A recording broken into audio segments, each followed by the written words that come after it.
శ్రీరామచంద్రాయ నమః. శ్రీ సీతారామాభ్యాం నమః. శ్రీమద్ వాల్మీకి రామాయణము అయోధ్యాకాండము 86వ సర్గము. శ్రీరామునిపై లక్ష్మణునకు గల భక్తిభావమును గూర్చి గుహుడు భరతునకు వివరించుట. గుహునకు అరణ్య సంచారము ఉగ్గుపాలతో నేర్చిన విద్య. అట్టి నిషాదరాజు మహాత్ముడైన లక్ష్మణుని యొక్క ఉత్తమ స్వభావమును గూర్చి అత్యుత్తముడైన భరతునకు తెలుపదొడంగెను. లక్ష్మణుడు తన అన్నయ్యగు శ్రీరాముని కాపాడుటకై ఒక చేత ధనుర్బాణములను మరి ఒక చేత ఖడ్గమును ధరించుచు మిగుల అప్రమత్తుడై ఉండెడివాడు. అతనికి శ్రీరాముని యందుగల భక్తి శ్రద్ధలు అపారములు. అట్టి సౌమిత్రితో నేను ఒకప్పుడు ఇట్లు పలికియుంటిని, నాయనా లక్ష్మణా, నేను నీ కొరకై ఈ మెత్తని శయ్యను సిద్ధపరచితిని. ఓ రఘునందన, దీనిపై శయనించి హాయిగా విశ్రాంతి గైకొనుము. ఓ ధర్మాత్మా, నేనును నా అనుచరులును ఎట్టి ఆటుపోట్లకైనను తట్టుకొనగలము. కాని నీవు సుఖములలోనే పుట్టి పెరిగిన వాడవు. శ్రీరాముని రక్షణకై మేము మేల్కొనియుందుము. స్వామి, శ్రీరాముని రక్షణ విషయమై నీవు ఎట్టి దిగులును చెందవలదు.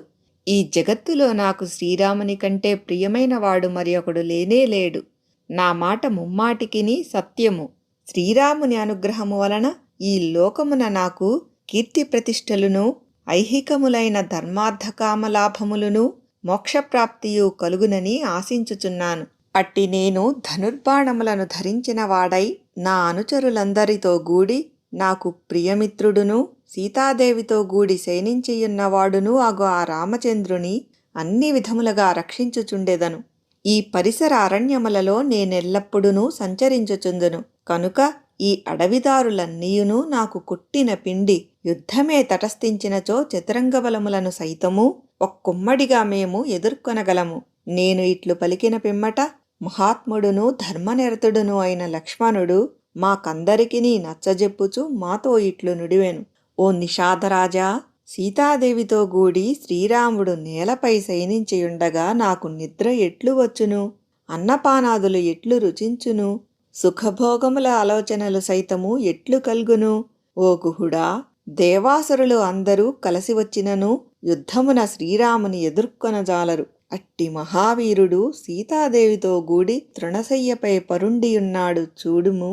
మహాతపస్సులకు ఫలముగా వివిధములకు పెక్కు యజ్ఞయాగాదులను నిర్వహించిన కారణముగా దశరథ మహారాజునకు తనకు సాటిరాగల మహాపురుష లక్షణములు గల శ్రీరాముడు జ్యేష్ఠపుత్రుడిగా లభించినాడు. అట్టి రాముడు వనములకు చేరుట వలన ఆ మహారాజు ఇంక ఎంతో కాలము జీవింపజాలడు. ఫలితముగా ఈ కోసల దేశము అతి త్వరలో అనాథయగునని నేను తలంచుచున్నాను. ఓ నిషాదరాజా, అంతఃపుర స్త్రీలు నిశ్చయముగా బిగ్గరగా ఏడ్చి ఏడ్చి అలసిపోయి వారు తమ ఏడ్పులను మానియుందురు. ఇప్పుడు నిజముగా ఆ రాజభవనమునందు ఆ హాహాకార ధ్వనులన్నీయును ఆగిపోయియుండును.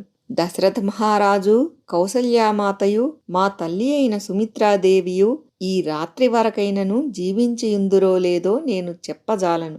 మా తల్లి అయిన సుమిత్రాదేవి మాత్రము శత్రుఘ్నుని చూచుకొనుటకైనను జీవించియుండుట సంభవము కావచ్చును.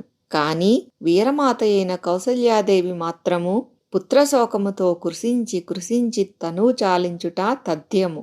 మహారాజునకు శ్రీరాముని పట్టాభిషిక్తుని చేయవలయును అను తీవ్రమైన అభిలాషయుండెడిది. అది నెరవేరకపోవుటచే ఆయన అయ్యో, నేననుకునినదంతయ్యును తలక్రిందులైనది అని విలపించుచు ప్రాణములను కోల్పోయియుండును. మహారాజు మరణించుటయే సంభవించినచో ఆ సమయమున అచట ఉండి ఆయనకు అంత్యక్రియలను ఇతర సంస్కారములను భరత శత్రుఘ్నులు మొదలగు వారు నిర్వహింతురు. నిజముగా వారే ధన్యాత్ములు. ఓ నిషాదరాజా, మా తండ్రిగారు బ్రతికియున్నచో మా అయోధ్యానగర వైభవము వర్ణనాతీతముగానుండును. ఆ నగరమునందలి ఇండ్ల ముంగిళ్లన్నీయును చూడముచ్చట గొల్పుచుండును. అందలి రాజమార్గములన్నీయును వేర్వేరుగా చక్కగా ఏర్పాటు చేయబడియుండును. అచటి సంపన్నుల హర్మ్యములను దేవమందిరములను రాజప్రాసాదములను కనువిందుగావించుచుండును. ఆ నగరము వివిధములగు రత్న తోరణములతోడను అమూల్యములగు శ్రేష్ఠ వస్తువులతోడను అలంకృతమైయుండును. అది గజయూధములతోడను అశ్వసమూహములతోడను రథపంక్తులతోడను నిరంతరము క్రిక్కిరిసియుండును. అందు తూర్యములు మున్నగు వాద్యముల నాదములు ప్రతిధ్వనించుచుండును. నృత్యగీతాది వినోద కార్యక్రమములు జరుగుచుండును. ఆ నగరము మంగళకరములైన వస్తువులతో విరాజిల్లుచు దర్శనీయముగా నుండును. ప్రజలందరూ బలిష్ఠులై ఆయురారోగ్యములతో వర్ధిల్లుచుందురు. అందలి పుష్పవాటికలు, ఉపవనములు, ఉద్యానవనములు సుసంపన్నములై కళకళలాడుచుండును. నిత్యము నిర్వహింపబడుచుండెడి సామాజికములైన ఉత్సవములను, ఊరేగింపులను, మానసోల్లాసమును గూర్చుచుండును. ఆ మహారాజుగారి పర్యవేక్షణలో ఆ నగర పౌరులందరూ అందు సుఖశాంతులతో హాయిగా సంచరించుచుందురు. శ్రీరాముడు వనవాస దీక్షను ముగించుకొని క్షేమముగా తిరిగి వెళ్ళునప్పుడు మేము ఆయనతో గూడి సుఖముగా అయోధ్యలో ప్రవేశింపగలమా? రాజకుమారుడును మహాత్ముడును అయిన ఆ లక్ష్మణుడు ఈ విధముగా చింతించుచుండగనే ఆ రాత్రియంతయూ గడచిపోయెను. సూర్యుడు ఉదయింపగానే ప్రాతకాలమున ఈ గంగా తీరమునందు మర్రిపాలతో రామలక్ష్మణులకు జటలను ఏర్పాటు చేయించి నేను వారిని ఈ నదిని దాటించి తిని. జటాధారులను, వల్కలములను ధరించిన వారును, మిక్కిలి బలశాలురును, శత్రు సంహారకులును అయిన రామలక్ష్మణులు 2 భద్రగజముల వలె శోభిల్లుచుండిరి.